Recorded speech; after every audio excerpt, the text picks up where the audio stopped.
नमस्कार दोस्तों इस वीडियो में आपको बताऊंगा टॉप 4 म्यूचुअल फंड के बारे में। आपको नवंबर 2024 में कौन सी म्यूचुअल फंड में इन्वेस्ट करना चाहिए। अगर आप म्यूचुअल फंड में इन्वेस्ट करने की सोच रहे हैं तो मैं आपको टॉप 4 म्यूचुअल फंड बताऊंगा जो मैंने काफी सारा रिसर्च किया, उसके बाद ये म्यूचुअल फंड में लेके आया हूं। तो चलिए देर ना करते चलिए स्टार्ट करते। दोस्तों सबसे पहले मैं आ जाता हूं अपने डेस्कटॉप पे।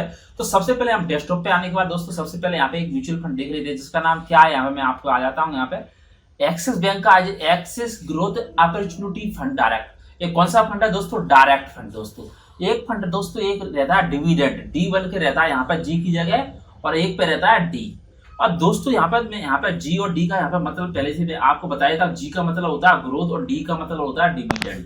यानी जी में जो आपने म्यूचुअल फंड में इन्वेस्ट किया है, जो भी प्रॉफिट होगा उसको री इन्वेस्ट कर दिया जाएगा। और डायरेक्ट में आपका क्या होता है दोस्तों? डायरेक्ट में आपका ये होता है दोस्तों क्या कि उसमें दोस्तों जो भी प्रॉफिट होता है 3 मंथ के अंदर अंदर आपके उसमें आ जाता है। जी हाँ दोस्तों, तो सबसे पहले दोस्तों इसकी बात करते हैं। दोस्तों इसका रिटर्न कितना है 5 ईयर्स में। इसमें इसकी नेट एसेट वैल्यू की बात करेंगे दोस्तों, आपको यहाँ पे मिल जाएगी नेट एसेट वैल्यू।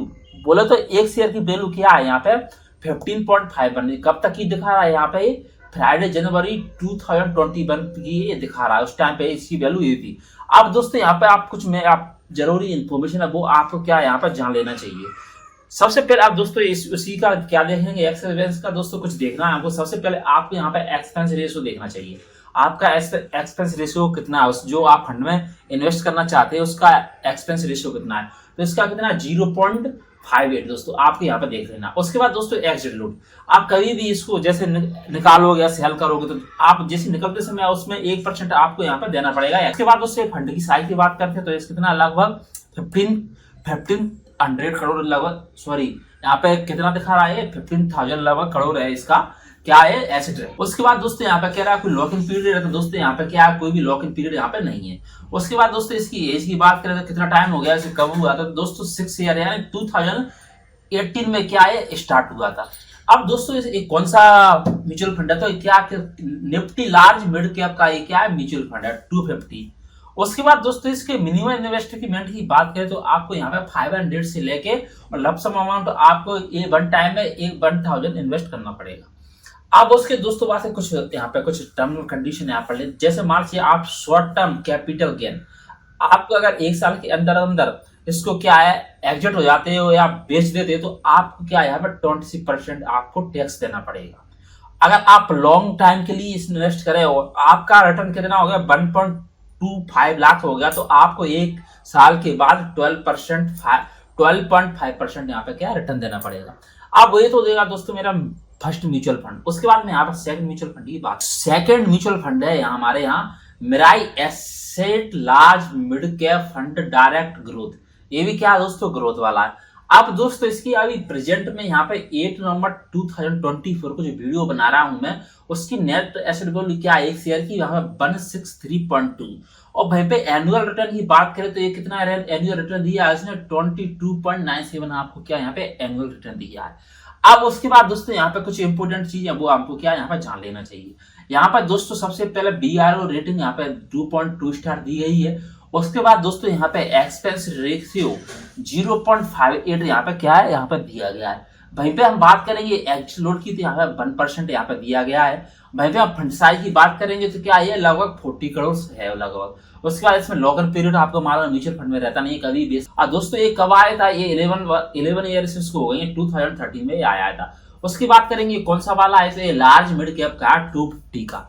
उसके बाद दोस्तों आपको इसमें मिनिमम इन्वेस्टमेंट कितना करना पड़ेगा 1000 और लमसम अमाउंट आप करते हो तो इसमें कितना करना पड़ेगा आपको। यहाँ पर दोस्तों अगर आप शॉर्ट टर्म टैप लीगल गेंस अगर आप शॉर्ट टर्म के लिए इन्वेस्ट करते हो 1 साल के अंदर अंदर आप इसको निकाल लेते हो तो आपको क्या है या आपको 20% देना पड़ेगा टैक्स उस पर जो भी बेनिफिट होगा उस पर।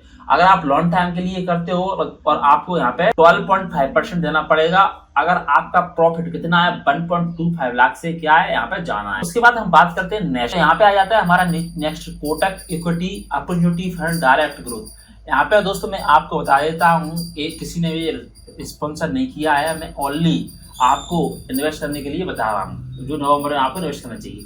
तो दोस्तों यहाँ पर नेट एसेट वैल्यू की बात करेंगे तो 380.52 है।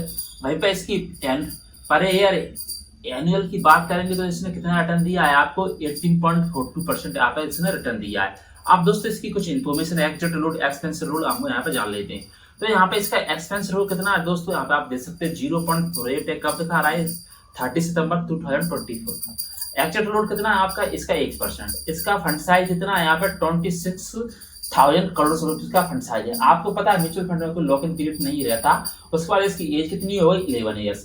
बेंचमार्क की बात करें दोस्तों तो आपको यहाँ पे क्या मिल जाएगा देखने को, निफ्टी लार्ज मिड कैप 250 यहाँ पे आपको देखने को मिल जाएगा।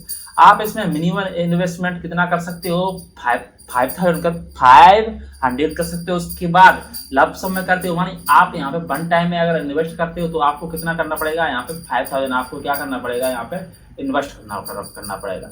उसके बाद आपका शॉर्ट टाइम में आप पैसा 1 साल के अंदर पैसा निकाले तो आपको 20% यहाँ पे क्या टैक्स देना पड़ेगा जो भी आपका प्रॉफिट होगा। उसके बाद दोस्तों यहाँ पे क्या आ गया, यहाँ पे अगर आप लॉन्ग टाइम के लिए इन्वेस्ट करते हो और आपका बेनिफिट रिटर्न आपको 1.25 लाख से ज्यादा तो आपको 12.5% यहाँ पे रिटर्न देना पड़ेगा। उसके बाद दोस्तों हम आ जाते हैं यहाँ पे नेक्स्ट के में, नेक्स्ट देख लेते हैं।